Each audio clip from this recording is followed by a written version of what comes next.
Hello வணக்கம். நாங்கள் இப்போ என்ன செய்கிறோம்னு சொன்னால் எங்களோட வயலில் இருந்து அளவு வச்சு கொண்டு இருக்கிறோம். இது அளவு வைக்கிற என்னதுக்குன்னு சொன்னால் அளவு வைக்கிறேன்னு சொன்னால் பழைய அடித்த வயலில் வாய்க்கால் இருக்கிற மாதிரி இழுத்துக்கிறோம் தண்ணி வடிக்கிறதுக்காக.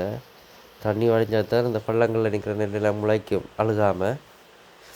அதெல்லாம் இப்படி மம்மடியில் கொத்தி கொத்தி அளவு வைக்கிறேன்ற சொல்கிறது. இது நாங்கள் வைக்கிற பெரிய அளவு, இப்படி கொத்தி வைக்கிறது பெரிய இலைன்னு சொல்கிறது, தாய் இலைன்னு சொல்கிறது. நட்டு மம்மடியால் புற மம்மடியால் தள்ளி விடுவோம், அது சின்னலைன்றுள்ள சித்தலைன்னு சொல்லுவோம்.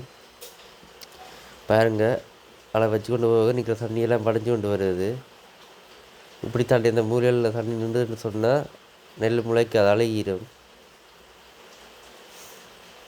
பாருங்க, அதை வச்சு கொண்டு போகவே தண்ணி படைஞ்சு கொண்டு வருது. இப்படி தண்ணி படைஞ்சுன்னா முழுகிடாமல் நெல் முளைக்கும் வடிவாக. இல்லைன்னு சொன்னால் தண்ணி நிற்கிற இடங்கள் நெல் முளைக்காது.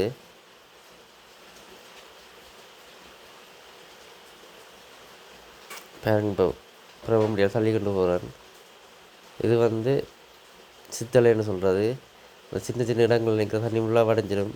அதை கொண்டு பெரிய தாயலையில் விழுத்தி விட்டால்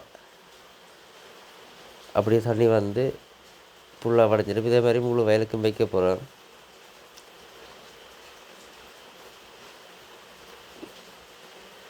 பாருங்க, தண்ணி அளை வச்சு முடியும் இவ்வளோ தண்ணி வடிக்குதுண்டு.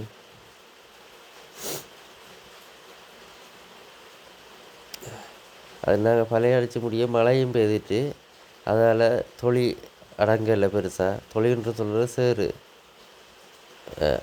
அடங்கலை. அதால் தான் அந்த அளை வைக்கவும் இதாக வருது. அதனால கொஞ்சம் உருகிருதுன்னு சொன்னால் அளை வைக்கிற நல்ல வடிவாக வரும்.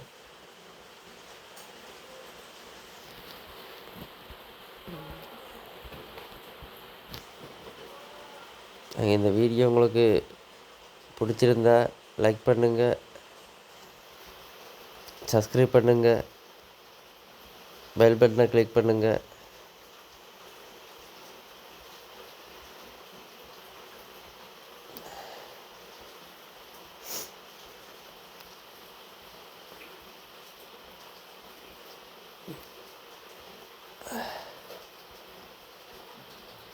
பாருங்கள், தண்ணி பாஞ்சு கொண்டே இருக்குது. அளை வச்சு முடி பாருங்கள் எவ்வளோ தண்ணி பாயுதுண்டு. இது எல்லா வயலுக்கும் வச்சு விட எல்லா வயலும் படைஞ்சா பிறகுண்டா நல்லா இருக்கும். எல்லா நெல்லும் முளைக்கும். பாருங்கள், நெல் முளைச்சா பிறகு உங்களுக்கு வீடியோ எடுத்து போடுறேன், பார்த்தீங்கன்னு சொன்னால் விளங்கும். பாருங்கள்.